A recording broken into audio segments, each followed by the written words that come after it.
முதலமைச்சர் ஜோசப் விஜய் தலைமையில் இன்று ஜூன் 29, 2026 பிற்பகல் தலைமை செயலகத்திலுள்ள நாமக்கல் கவிஞர் மாளிகையில் மாவட்ட ஆட்சித் தலைவர்கள் மாநாடு நடைபெற்றது.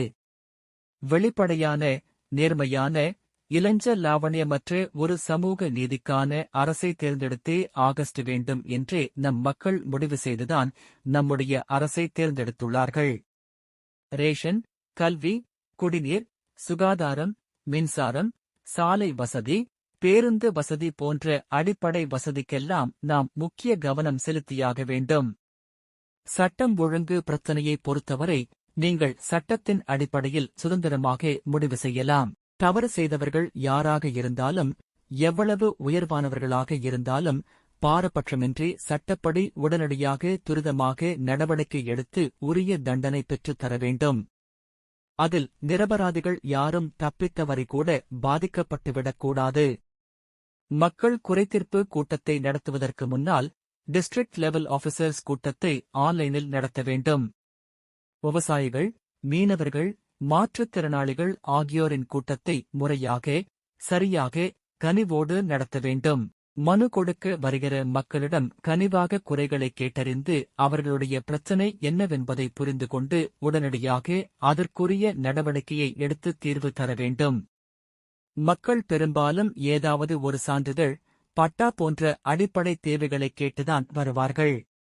அப்படி வருகின்ற மக்களை தங்கள் வீட்டில் இருக்கின்ற மனிதர்களாக நடத்தினால் போதும், அவர்கள் சந்தோஷம் அடைவார்கள். மக்களுக்கு வங்கி சேவைகள் ஒழுங்காக கிடைக்கிறதா என்பதை வங்கியாளர்கள் கூட்டத்தை, பேங்கர்ஸ் மீட்டிங் நடத்தி விசாரிக்க வேண்டும்.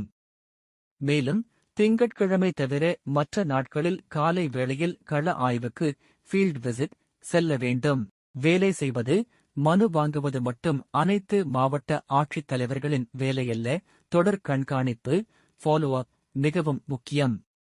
அதற்காக ஒரு அலுவலரை நியமித்து தொடர் நடவடிக்கை எடுக்க வேண்டும். மக்களிடம் குறையை கேட்பதை விட அதை தீர்ப்பது மிகவும் முக்கியம். மாவட்ட ஆட்சியர்கள் அனைவரும் ஒவ்வொரு மாதமும் சட்டம் ஒழுங்கு கூட்டத்தை நடத்தி சம்பந்தப்பட்ட துறைகளை ஒருங்கிணைத்து செயல்பட வேண்டும். ஒவ்வொரு முக்கியமான வழக்கிலும் சட்ட வல்லுநர்களோடு கலந்தாலோசித்து தவறு செய்தவர்கள் தப்பித்து விடாத வகையில் உடனடியாக தீர்வு கிடைப்பதற்கு சட்ட நடவடிக்கைகளை துரிதப்படுத்த வேண்டும். மாவட்ட ஆட்சியர்கள், வருவாய்த்துறையினர் மற்றும் காவல்துறையோடு கலந்தாலோசித்து எந்தவொரு சம்பவமும் நடப்பதற்கு முன்னதாகவே மூலகாரணத்தை கண்டறிந்து குற்றச் சம்பவங்களை தடுக்க நடவடிக்கை எடுக்க வேண்டும். சட்டம் ஒழுங்கு, லா அண்ட் ஆர்டர் இஷ்யூ பாதிப்பை ஏற்படுத்துபவர்களின் நடத்தையில் மாற்றத்தை கொண்டு வர வேண்டும். இதற்காக வருவாய்த்துறை, காவல்துறை அனைத்து தகவல்களையும் சேகரித்து அதை சரிபார்த்து முன்பாகவே என்ன நடக்கும் என்று கணித்து அதற்கேற்றவாறு செயல்பட வேண்டும். முக்கியமாக பெண்கள் பாதுகாப்பை 100% உறுதிப்படுத்த வேண்டும். No change and no compromise. பெண்களின் பாதுகாப்பிற்கு உரிய ஸ்பெஷல் அரேஞ்ச்மெண்ட்ஸ் செய்தே ஆகஸ்ட் வேண்டும். எனவே மாவட்ட ஆட்சியர்களும் காவல் கண்காணிப்பாளர்களும் அவற்றின் மீது கூர்மையான சிறப்பு கவனத்தை செலுத்த வேண்டும். ஸ்டூடெண்ட்ஸ் அண்ட் சில்ட்ரன் சேஃப்டியிலும் முக்கிய கவனம் செலுத்த வேண்டும். ஒவ்வொரு பள்ளிக்கும் அருகிலுள்ள கடைகளை தொடர்ச்சியாக கண்காணிக்க வேண்டும். தேவைப்படும் நேர்வில் அவ்வப்போது அங்கு சோதனை நடத்த வேண்டும்.